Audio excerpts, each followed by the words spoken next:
ನಾಗಮಂಗಲದಲ್ಲಿ ಗಣಪತಿ ವಿಸರ್ಜನೆಯ ವೇಳೆ ನಡೆದ ಗಲಭೆ ಪ್ರಕರಣಕ್ಕೆ ಸಂಬಂಧಿಸಿದಂತೆ ಘಟನೆಯಲ್ಲಿ ಹಾನಿಯಾಗಿದ್ದ ಕಟ್ಟಡ ಅಂಗಡಿ ಮಾಲೀಕರಿಗೆ ಪರಿಹಾರವನ್ನು ನೀಡಲಾಗಿದೆ.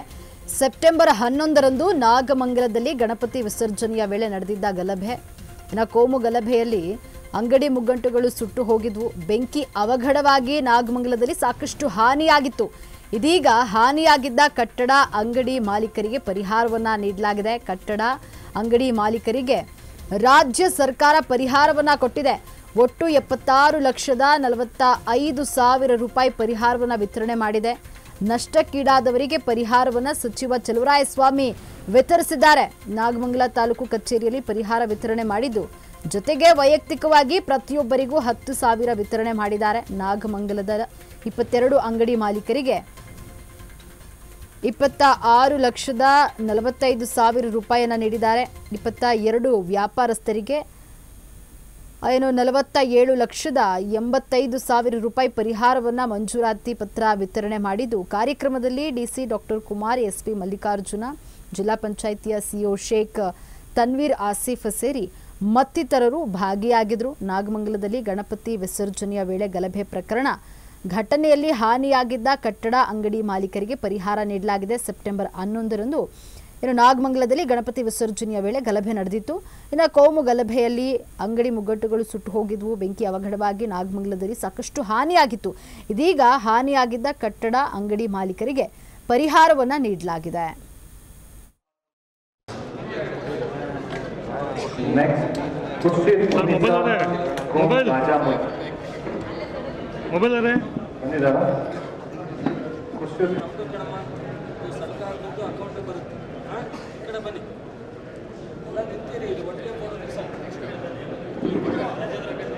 नगीन ताज को महमूद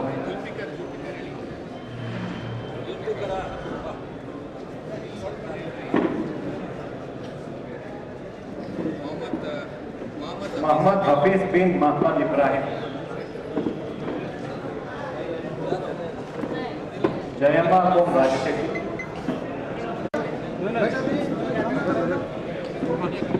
जयम्मा को राजशेट्टी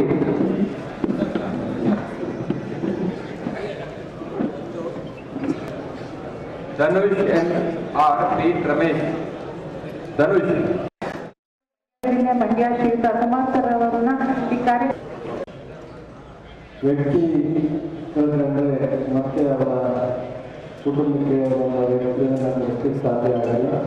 ಅದರಿಂದ ದೇವರು ನಮಗೆ ಆತಂಕ ಅನಾಹುತ ಆಗದೇ ಇರೋದಕ್ಕೆ ಎಲ್ಲರೂ ಸಹ ದೇವರಿಗೆ ನಾವು ಧನ್ಯವಾದಗಳನ್ನು ಹೇಳುವ ಅನೇಕರು ಪ್ರಾರ್ಥನೆ ಮಾಡಿ ಒಂದು ಕನಿಷ್ಠ ನಮಗೆ ಈ ಕರುಣೆಯನ್ನು ತೋರಿಸ್ತಾ ಇದ್ದೇವೆ. ಆದರೆ ಇದರ ಹಿನ್ನೆಲೆ ಕೆಲವರು ಖುಷಿ ಪಟ್ಟಿರ್ಬೋದು, ಕೆಲವರು ಈ ಘಟನೆಗೆ ಪ್ರೋತ್ಸಾಹ ಕೊಟ್ಟಿರ್ಬೋದು, ಕೆಲವರು ಪ್ರಾಮಾಣಿಕವಾಗಿ ಇದನ್ನು ಸರಿಯುವಂಥ ಪ್ರಯತ್ನ ಮಾಡಿರ್ಬೋದು, ಕೆಲವರು ನಡಿಬಾರದು ಒಂದು ಆಗಿರ್ಬೋದು. ಎಲ್ಲ ಥರದ್ದು ಇಂಥ ಸನ್ನಿವೇಶಗಳು ಇರ್ತವೆ. ಎಲ್ಲ ಜನಗಳು ಒಬ್ಬೊಬ್ಬರ ಭಾವನೆ ಒಂಥರ ಇರುತ್ತೆ. ಆದರೆ ತಕ್ಷಣದಲ್ಲಿ ಒಂದಷ್ಟು ಅವತ್ತು ಸರ್ಕಾರಿ ಡಿವೈಎಸ್ಪಿ ಇರಲಿಲ್ಲ ಅನ್ನೋ ಕಾರಣಕ್ಕೆ ಸರ್ಕಾರ ಅವರಲ್ಲಿ ಸಹ ತಕ್ಷಣ ಕ್ರಮವನ್ನು ಜರುಗಿಸಿ ಒಬ್ಬ ಸರ್ಕಾರಕ್ಕೆ ಒಬ್ಬ ಡಿವೈಎಸ್ಪಿನ ವರ್ಗಾವಣೆ ಮಾಡಿದ್ದು ಸಸ್ಪೆಂಡ್ ಮಾಡಬೇಕು ಇವತ್ತು ಗಮನಿಸಿದ್ದೇವೆ.